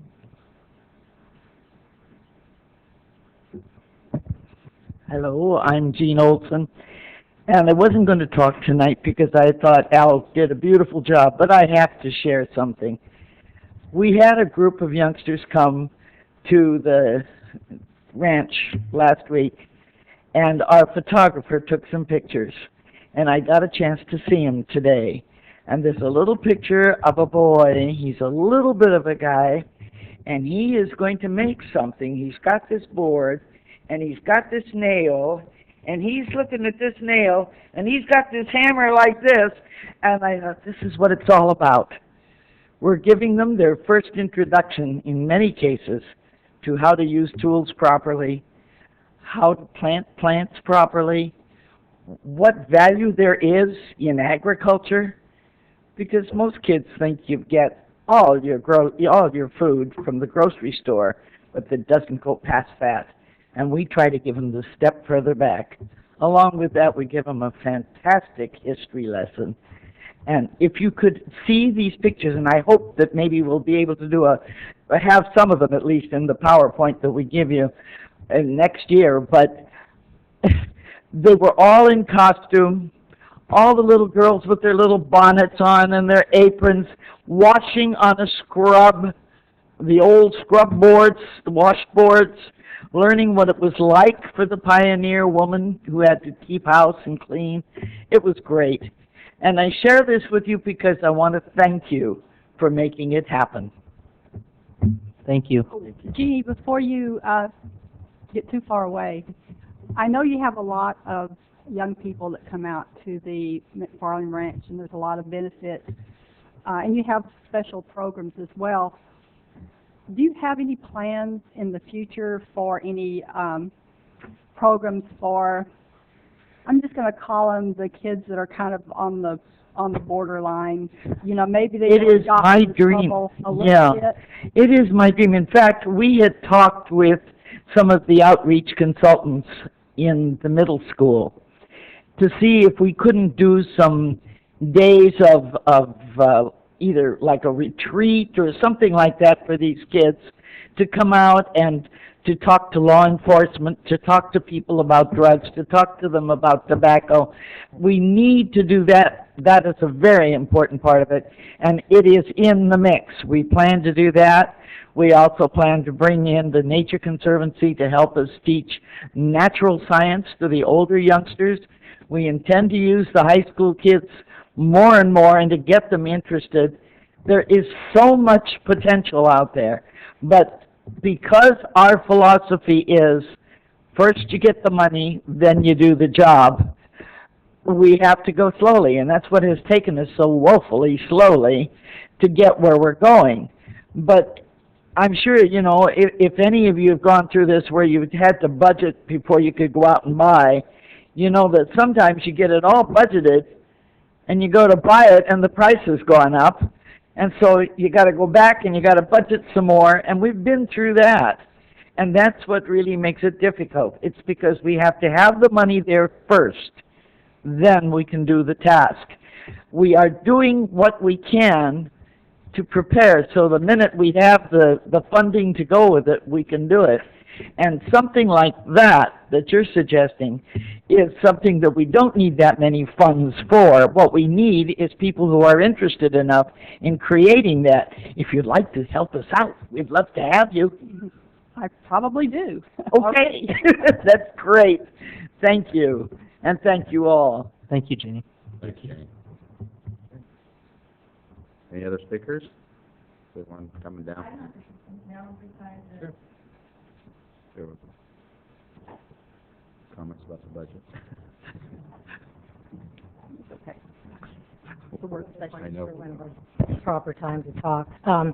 I think that you're all aware of the letter that you received from me, but I'd like to reiterate some things that are on there, to repeat it so everyone is kind of aware of what we do in the community. I want to tell you what we've done in the last 10 months with just a reduction only to 4 employees. And significant reduction in our fundings. As Jason said to you, we get fundings for some things and fundings for others, and if we can get them all to come together, it's really great. But in the last 10 months on services alone, what we've provided for the community is more than 11,000 meals, 189 utility assistances, 117 rental mortgage assistances, 98 eye exams and glasses, 724 medical transport rides. Those rides are mostly for senior citizens who wouldn't be able to make it to the doctors if it wasn't for someone else in the community giving them a ride to where they needed to go. 216 gas vouchers, and we give gas vouchers out to people that are able to drive to medical transport. And we also give gas vouchers to people that have to go for a job interview, because as you know, unemployment's more than 12% here in town. And if someone does get an opportunity to go to a job interview, sometimes they don't even have the money for gas to get there. We also we gave out 95 food vouchers, and that was above and beyond the meals that we gave out, and that's for things for families with children, eggs, milk, things like that, non-perishables that we can't keep at our office. Every month we give over 500 food baskets away. 250 of them are called brown bag. They go to senior citizens in this community, and the other 250 go to anybody that needs some food to get them through the end of the month. So far this year it's come to a total of over $91,000 that we have given out to the community. That is from the grants that only allow us to give out money to the community. We can get more money through the American Recovery and Reinvestment Act for that, but they call us up and say, could you use more money? And as you know, in this town, we could always use more money. But unfortunately, we don't have the monies for staff. We are doing more than we've ever done before. 6 years ago, we had 26 employees. Now we have 4. And we are doing the same amount of work that we have done before. We've gotten help from the community. We've gotten our landlord to reduce our rent. We don't know what's going to happen with our budget this year. We were down $112,000 last year. So we're asking for the city to see if you could find some place to give us $25,000. Now I want you to know that this is getting money back. You're going to get more bang for your buck if you give us $25,000. We will be able to put more than $110,000 back into the citizens of Galt next year. And that will be helping people that are really struggling. They're getting furloughs. They're getting their wages cut. Some of them are losing their jobs, and they just need one month, maybe a hand up, to just help them pay for their utilities, give them a couple more meals for the month. So that's kind of my spiel for what we need it for. So if there's any questions. I don't know, maybe this isn't the right time, but one of the things I feel like the city needs to do, I think we learned a lesson with what happened to us with the Boys and Girls Club as far as giving money out to nonprofits. What I would like to see is any nonprofit that the city of Galt gives money to, that they're willing to supply us with a financial statement, say semi-annually. And this is just something that I'm bringing up. It's not something that we've discussed as a council. But I'd be interested to know if that would be something that South County Services would be able to do. We have an audit done every year, and we pass with flying colors every year. So all you'd just be doing would be giving us a copy of it? Yes. Okay. And I could give you monthly reports on where we're spending our money. I have to report every month. I have to report to 5 different grantors exactly where their money goes. Okay, thank you. And I didn't doubt that that you weren't doing that. I just needed to ask the question. It's required. When you get grants from the government, you're required to do an audit every year. Okay, that's good to know. Any other questions? Let me just make a comment about both funding requests. If the council approves the request tonight, it'll be put in the budget. That doesn't mean the funds will automatically flow. What we would do is come back with some type of funding agreement with both groups. It would come back for future council action. It would talk about the things that you mentioned. It would have specific funding requirements, how the money could be spent, what type of reporting requirements had to come back to the city to make sure the money was spent in the way that it was intended. And that would come back as a separate action. So all you'd be doing tonight is kind of earmarking the money in the budget. And I kind of would like to say something on how we do the budgets. Is with each of our grants, let's say, one grant pays for 10% of the grant, somebody else pays for 15%. I have spreadsheets for all of that, and it's done in QuickBooks. So wherever the money comes out of, as Inez would be able to tell you, can always be done in a report every month. Thank you. Okay. Thank you very much. Thank you. Thank you. Okay. Any other comments from public? Sure, Ron.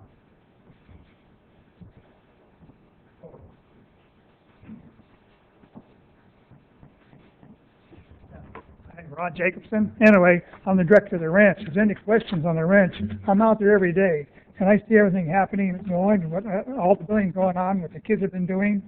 This last week, we had 150 kids out there planting trees and putting in systems. And weeks before, we had also, in the following Saturday here, we had the Boy Scout out there doing a whole sprinkler system in the entryway. And also, we'd like this money for the house too. You know, we'd like to be able to finish the house and like to have one of these rooms dedicated to you for this money we get from you dedicated to a room, so we can finish the house.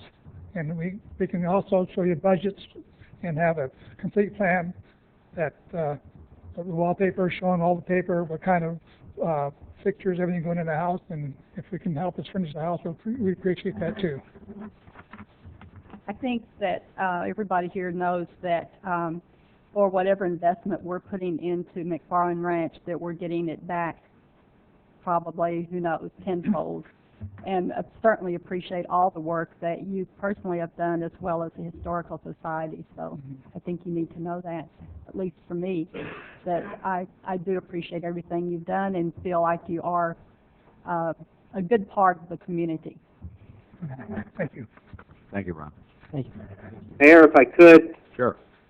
to both of the requests have been made. First to the one from the Historical Society, and Ron, judging from your spiffy outfit and the hat, you must be driving one of your older cars tonight. I think my recommendation would be that we try to put both in the budget. And as far as the Historical Society, if there's any council who aren't comfortable with that, if they want to put a caveat that if SOFCOM should discontinue their lease, then we would revisit the item.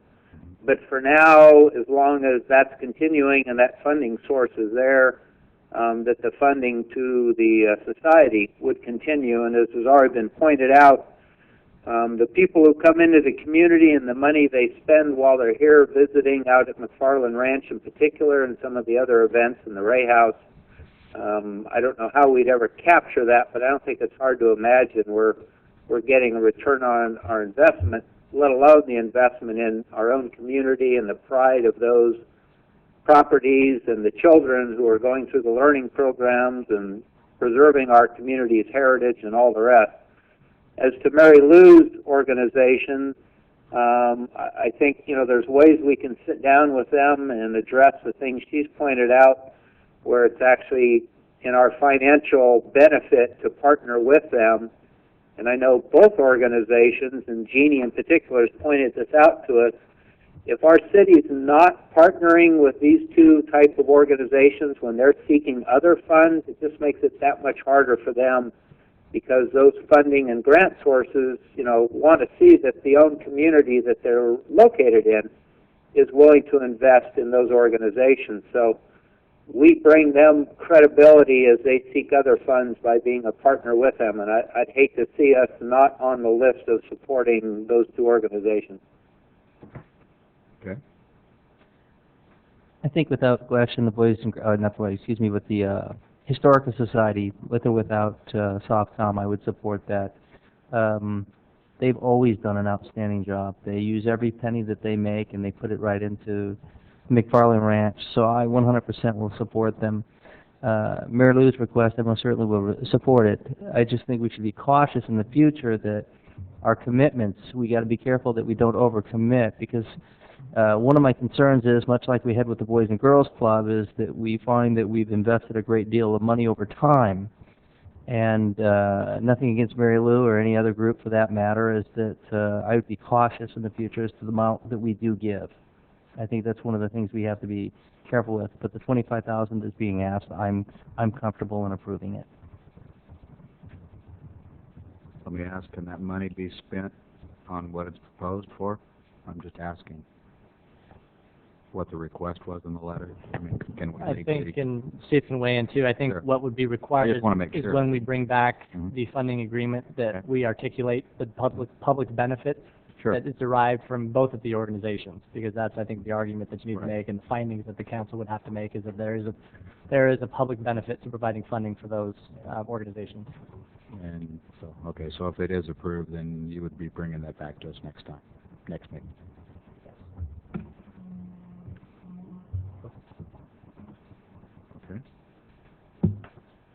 on with, questions, I guess, if we want to do a motion now.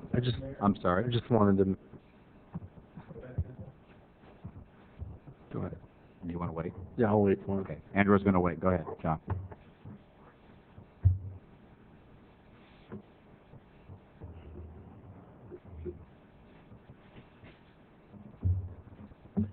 I just, John Slaughterback, and I live in the city. I just wanted to say that the McFarland Ranch volunteers done a great job out there. I've been out there about 3 times.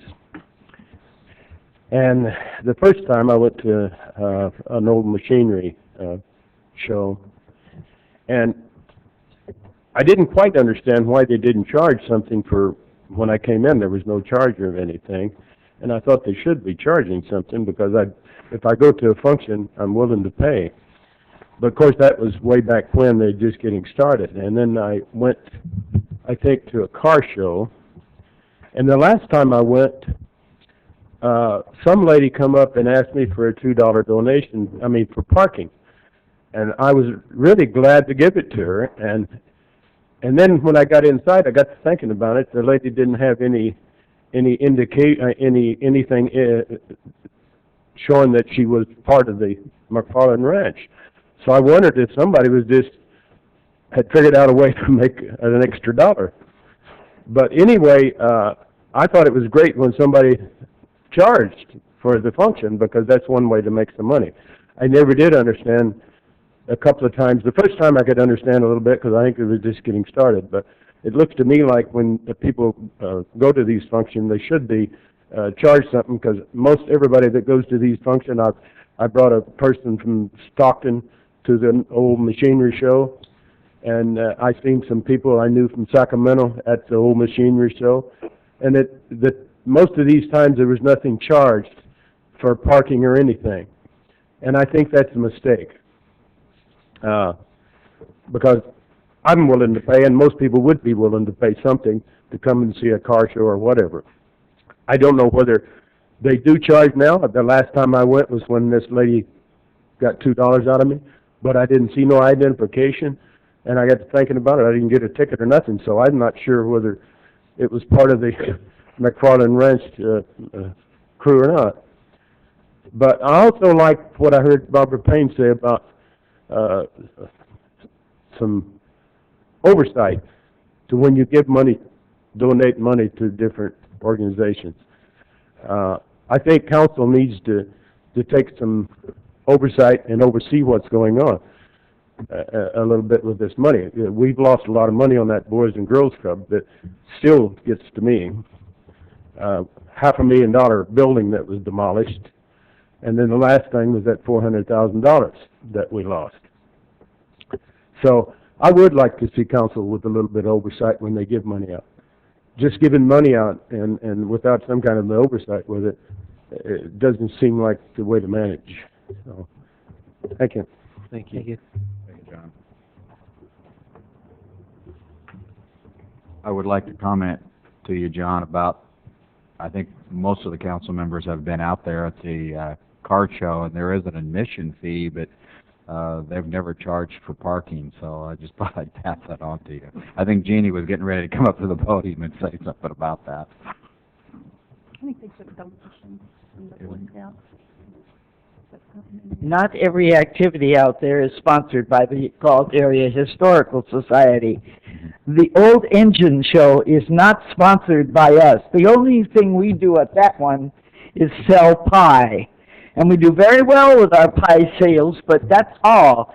That is strictly the tractor club that brings them out there, and we have told them we'd like them because they fit the ambiance of the old ranch. The second time that you met somebody in the parking lot, I have to agree with the mayor. We don't generally charge for parking, so you may have been fleeced. I'm sorry. I can't do anything about that. But we do charge admission for anything that we sponsor, like the old car show that's coming up in September, on the 26th of September, and any other item of that sort that is sponsored by the organization. But we do have other activities that other people put on. There's a group that comes down from Elk Grove and puts on a custom car show. We will be having a custom car show that we will sponsor. The one from Elk Grove, I don't know if they'll charge. We will. Okay, thank you. Thank you. Thank you for the advertisement. And Andrew has been waiting for a while, so Andrew, please. Got another one coming up. We are talking about the budget, guys, okay? Just one quick one. On the old engine show, they pay us $500 to come to use our property. And also, there's also educational. They bring out the school kids out on Friday, and there's probably 4 or 5 school buses, and they start the engines, and they show how the kids make cornbread, and they do everything like this. So I mean, it's a profitable thing for us. And for parking, we had a guy outside, out in the front, asking people for donations, but they're right on the front gate, and they're Boy Scouts or we have a person out with them. But they ask for volunteers for some money. Yeah. Thank you. Thank you. Councilmember Andrew Meredith, please. Thank you. In regards to the Historical Society request, I think with the SOFCOM agreement, it's pretty much a no-brainer for the 5 of us. In regards to South County Services, I think if there's anything in this community that we need to fight to keep open, it's South County Services. And if we have to bear some of the increased burden of keeping it open for the next 2 or 3 years while the county figures out what the heck they're going to do with their pension obligations, I'm okay with that. You know, 11,000 meals that they've served in this community. Just imagine if South County Services wasn't there to provide those 11,000 meals. Got 19.9% unemployment right now, according to the newest numbers that I know Mr. Baldwin doesn't always agree with, but published online on a monthly basis. There's a need. There's 2,200 unemployed people in the city of Galt, and without services like those provided by South County Services, I'm fearful of what would happen. So I'm absolutely supportive of providing that request, and if there's any ways that we can help South County Services generate any other type of funding, I think we need to explore them. Barbara? There's no more discussion on that. Maybe we could entertain a motion, direction to staff, whether to include those 2 additional items in the proposed budget. So moved. I'll second. Motion's been made and seconded. Any further discussion? None? Was there a comment? This is just to bring back the funding agreement. No, include the money in the budget. We don't need a roll call vote. No, I'm sorry, what are we including at this point? We're appropriating the funding. It's just not specifically allocated until the July meeting. Is that right? It would be to direct staff to include $10,000 in funding for Historical Society and $25,000 for South County Services to be included in the recommended budget that would be brought back for adoption at the June 1st meeting. Okay, thank you for clarifying that. I thought maybe we were voting on the whole budget without asking questions. Those requests. Okay. Ready to call for that vote. Okay, so do we need to vote? Motion and second. Motion and second. Call for the vote? Aye. Okay. Aye. Aye. No. Aye. Aye. Okay. Pardon me? Okay. Okay, you still have questions on the budget? On this, Okay. this big fat thing. Okay. Looks like you have a lot of post-its. Actually, no, Okay. I don't. I had quite a few, but I did meet with the city manager, and he answered a lot of questions for me, but I still have a couple that I did get answers on, but I felt like it was something that the public needed to be aware of as well. So shall I go ahead? It looked like maybe you needed to make a comment or something. There's a question here as to, for that last request, change from 1 year in the budget to A single year. That was the request. Year one. Okay. Thank you, Laura. Then the question I have is on Schedule 4 in our budget. And the reason I'm asking this is because if you just look at it, I think you would all ask what's going on here. I know the answer, but I want you to know as well.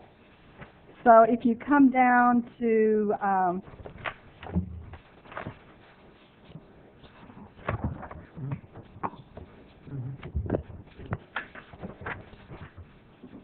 well, first of all, if you come down to Enterprise Fund 03 Reserves, and we may have already covered that, but we have 0 reserves in that fund. I think it would be good to have an explanation, but before you do, the other question kind of goes along with that. If you come down on estimated funds, that's the last column, we're showing a minus number there. And from the meeting I had with the city manager, it was all sort of tied in together, so I think one explanation would cover both of those questions. I think on the negative number, that is reflective of the water fund, and what that's showing is the use of, basically the use of all those reserves that we talked about, which is the issue that we addressed.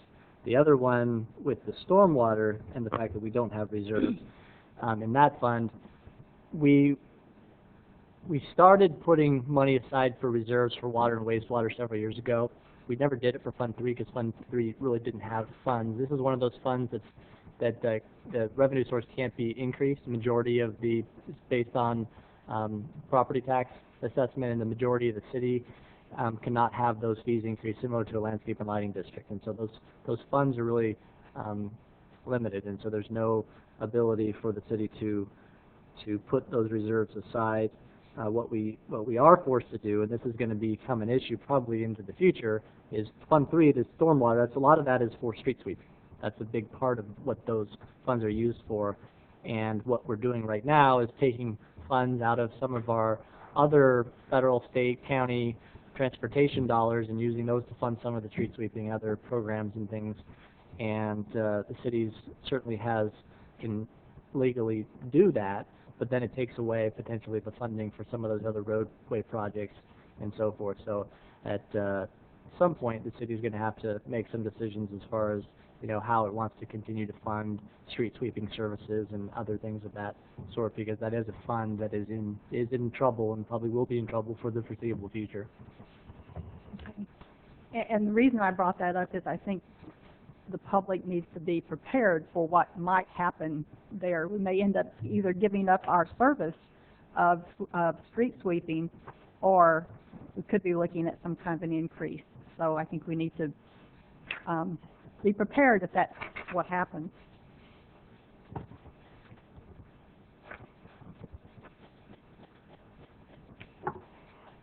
I think that was the main question that I had. The others, I would just say, in looking at this overall, you could tell how deep the cuts were by looking at what we spent or what we had budgeted for maybe this past year, but then what we have budgeted in the next 2 years. In some cases, it's like half as much. And the question that I had for the city manager is that realistic? Are we going to be able to live with this? And I did talk to a couple of department heads also, and I did get the same answer, that they felt like they had cut deeply, but they felt like it was a budget that they could live with, and that we weren't going to be getting in trouble later on for lack of funds. So that was my observation, especially in the professional column on these, where we spent a lot of money on professional services, and then over the next couple of years, it's like going down drastically. And so my question was, is that a realistic budget? And the answer I got was, yeah, it is. And hopefully you won't have to come back and ask for money, but you believe that we can live with this budget because it was such a cut. I felt like I needed to ask the question. So that was really the only 2 questions I had left after getting my many other questions answered. Okay, thank you. Councilman Clare? Yeah, I didn't really have any further questions on the budget. A lot of this, of course, we've been working on coming up till now, but the people who've done the tremendous amount of work are certainly Jason and his staff, and all of the employees have had a part in coming to this point with the various labor negotiations and dealing with unfilled positions and taking on extra duties. So I really just want to take a second to again thank all of those people who've been able to get this budget before us. I think you've done an outstanding job. You've given us a good look at the reasons for the things that have had to be cut or put off or changed. I only hope this will be the worst budget cycle any of us see for a long time to come. But this is the world we're operating in, and I think you've done an excellent job in bringing to us recommendations on how to get through this. And we'll just see what time brings. But we certainly have to continue looking at all potential ways for economic development and businesses and jobs in our community. I don't think that's news to anybody. And with this budget behind us and in place, hopefully we'll refocus some of our time and energies in assisting businesses to locate here. Okay. Thank you. There won't be me. That's John's alarm clock. It's time for him to go. To remind me. Would you adjourn this? Actually, it was said. Actually, I think we're very fortunate that we've remained intact as a city as well as we have. When you look at all the cities around us and the problems and the troubles that they're encountering, for example, I think Measure R was very much a blessing, and I think the community, should give themselves a pat on the back for that. 4 new officers and a new dispatcher. One of the officers being a school resource officer. I think we're very blessed in that area when so many other communities are cutting their officers loose and cutting back. So I think that's a big plus in our favor. I'm also pleased, Jason, with the excellent job you guys did, and I think in our past conversations, we were concerned that we might run that general fund down in the next 2 years down to more like $4.5 million. And I'm very pleased to see that it's about $500,000 higher than what we anticipated, and I believe that might even be in itself a conservative estimate, and I hope that it is. So my hat's off to you on that, because I was really sweating it and thinking if we went any deeper, that we may not be able to pull ourselves out of it. I think you've done an outstanding job, and I'm looking forward to seeing us pull through in these next 2 years, and I'm really hoping that somewhere along the way this economy is going to flatten out so that we can start rebounding. So we're in very good shape, and I know there's a lot of cities out there that would like to be in as good a shape as we are in, because we made a lot of deep cuts. So I look forward to see how it goes. Andrew? Thank you. Once again, I'll echo the rest of the council comments in regards to the hard work that staff put into this budget. I know a lot of our department heads have had to make difficult decisions in their departments, which has not always made you popular with rank and file employees, but I truly believe that you're all acting in the best interest of the community, and that's a testament to the service that you all do. So again, on behalf of the council, I appreciate the work that you do, and we're glad to have you. The only thing that I'm still really a little concerned about in regards to the council looking at this budget, we've had so many departments that have been cut. Our department heads have all had their salaries cut back 3.55%, I think, this year, including our elected city clerk. And council, we really haven't, as a council, made any cuts to our own operating budget. And it wouldn't be a decision that would be in my best interest to make, seeing as though I'm a short-term member of this council now. But I would hope that in the coming months, council would come up with some way to show the department heads and the community at large that we're willing to bear some of the brunt of these budget cuts, possibly through a reduction in council salary or through a reduction in council medical benefits. I just think with everything else that we've put on the chopping block, I think it'd be an appropriate gesture for the community. So that's all I've got. Okay. Thank you. Well, I believe when we started several months ago, Jason, and talking to you, that we made the right decision. So with you and your staff, your department head, you guys have done a phenomenal job. I mean, there's no sense in me restating what the rest of the council members feel. You and your team, I thank all of you. I mean, I think with the elected officials and you guys, you've done the extra mile. So I appreciate it from the bottom of my heart, every one of you. Thank you. Okay. So If there aren't any other changes, we'll bring back the budget for adoption at the June 1st meeting. I was going to ask if council, we've kind of given the direction and. Actually, Comment? I do have something, and I discussed it with Jason, and I think this is the appropriate time to bring it forward. With the opening of the marijuana dispensary, it sort of focused me on what we can do, what we're not doing, or what we could do for our youth. Obviously, we're not going to be able to protect them from getting involved with drugs and alcohol, even with our own laws and regulations. And you know, when I look at what's going on, for example, in Los Angeles, where there's like a marijuana dispensary on every corner, it makes me feel that what it was intended for medicinal purposes actually isn't being exercised. So it just makes me be that much more concerned about the environment and what our youth are going to be going through.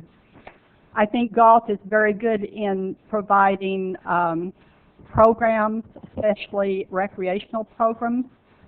I think we have a lot of opportunities for leadership for our youth, but I feel that there's a gap for those kids, as I asked Jeannie, that are like on the edge. You know, maybe they have gotten into a little bit of trouble, but they're headed in a path that could lead them the wrong way. And I have recently attended a meeting with Jan Scully there, and I asked the question, well, what happens if our police do their job and make arrests? Can the courts handle it? Are there facilities? And she wouldn't or couldn't answer the question because I think she didn't like the answer that we would get. But I think we do know that at this point, you know, we have very little facilities. I think the Boys Ranch, some of those things have closed. And so I guess the point I'm trying to get to is that I think our community has to look within themselves to try to handle our problems. The other problem is because Galt is at the far end of the county, the facilities and things that are available for youth that are at risk are too far away to benefit our youth. I think there are some programs and some things that we could do as a result of the youth master plan. We've collected data, but unless we do something with that information, it's for the 2 years we've been putting it together, it's going to be put on the back shelf and nothing is going to happen. So what I would like to ask the council to consider is reserving some money, some seed money. I'm thinking $5,000 for the first 6 months to see if we can use that to attract other grants.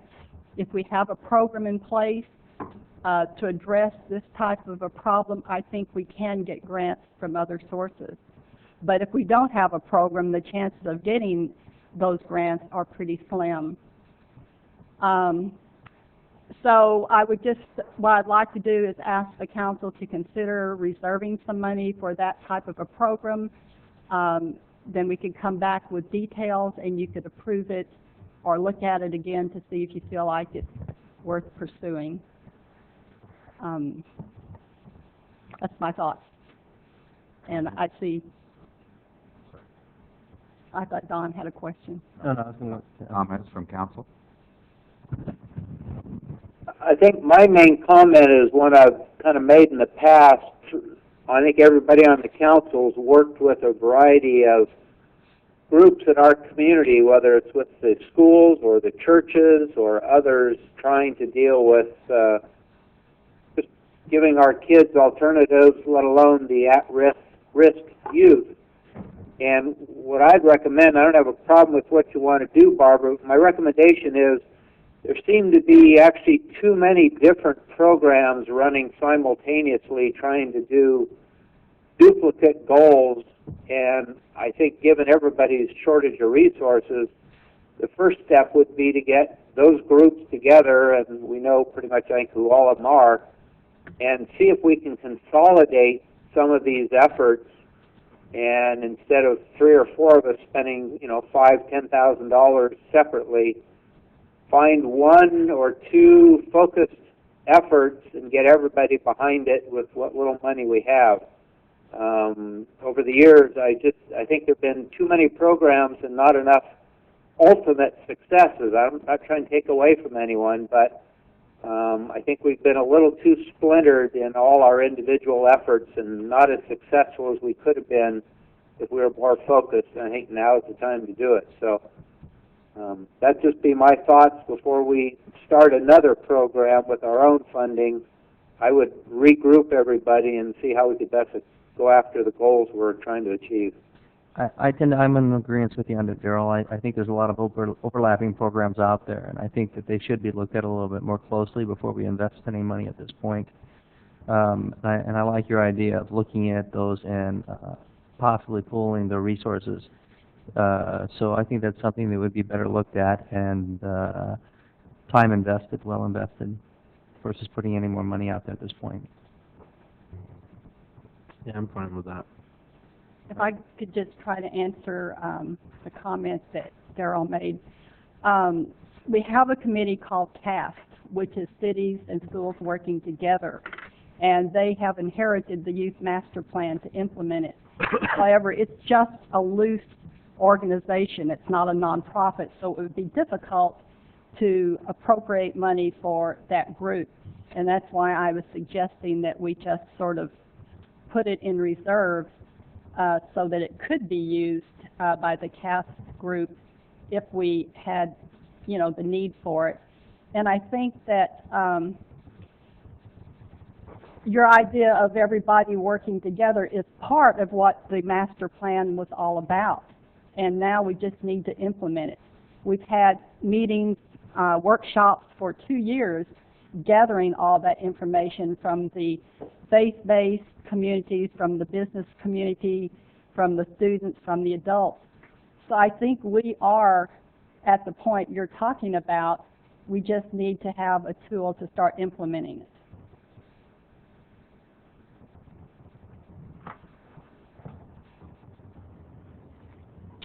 Any further comments from council? I mean, I don't know if you're asking for a motion, or if there was a motion, or you just want a verbal. I mean, I think you've kind of heard from... I think there are a lot of needs out there, and I think we've addressed a couple of them tonight. I just don't think we can meet the needs of every group out there or all the needs of the community as much as we would like to. We've got limited resources, and I think we would be best to look at the programs out there and address those and see which one of those may be overlapping. That would be my suggestion. I don't think I would be willing to invest any funds or put any seed money tonight aside for another program. I agree. So the direction was to then take a look at opportunities to consolidate programs or develop something and then potentially come back at a future time with a specific proposal. Barbara, you're on the CAST, right? I am now. I just inherited it. Well, maybe that's something you might want to sit and talk with the CAST members, and maybe a school board or whatever, anybody else who has programs out there, maybe address those needs. It might be, I think you might find there's some other programs out there already receiving funds, and I'd hate to see that we might duplicate somebody who's already out there. But let's see what they've got first. You know what? I think I'm not getting the point across that that's what CAST is about, all these groups. So maybe it would be better if I put together a proposal that you could actually look at that would explain and answer some of the comments that you're making as regarding to what everybody out there is offering now. That is part of what this whole task committee has been doing, is looking at what everybody is offering and trying to Are you saying pool our that resources. there's no other programs out there other than from the city and the schools? I mean, you don't think there's any county programs out there, or maybe addressing these needs, or? Well, the hope would be that if there are programs from the county and the state, if we have our program in place, that we could get funding from them.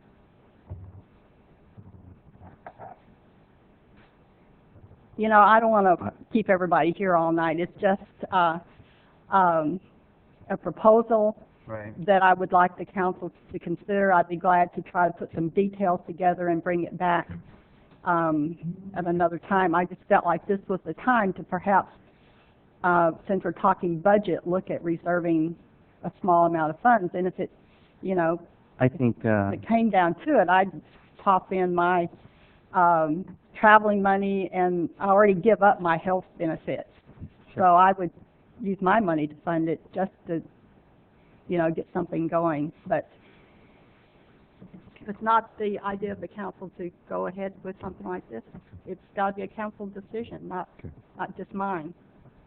Well, it's either we don't do it, or if you wanted to do it, Barbara, I would just ask that you work with Jason on it, but, I mean... I have no interest in, at this point, in investing or putting more money out there to get involved with other programs at this point. Andrew? Yeah, no new comments. Darrell? Yeah, just, I think Barbara's on the right track. I'd just be more comfortable with a specific recommendation of what's going to be done, who's going to do it, and what's going to be the return on the investment. And CAPS is probably the perfect place to organize that. Okay. So, So let's move on. okay, all right. And you have your direction. I don't know if there's any other changes or comments. Unless the council has any other comments, I think we have our direction, and we'll bring back the budget at the next meeting. Okay, for council, we're not adjourning. We're actually going to reconvene back into the special closed session. We have one or two other items to discuss. Thank you, everyone. Thank you, staff, for sticking with us.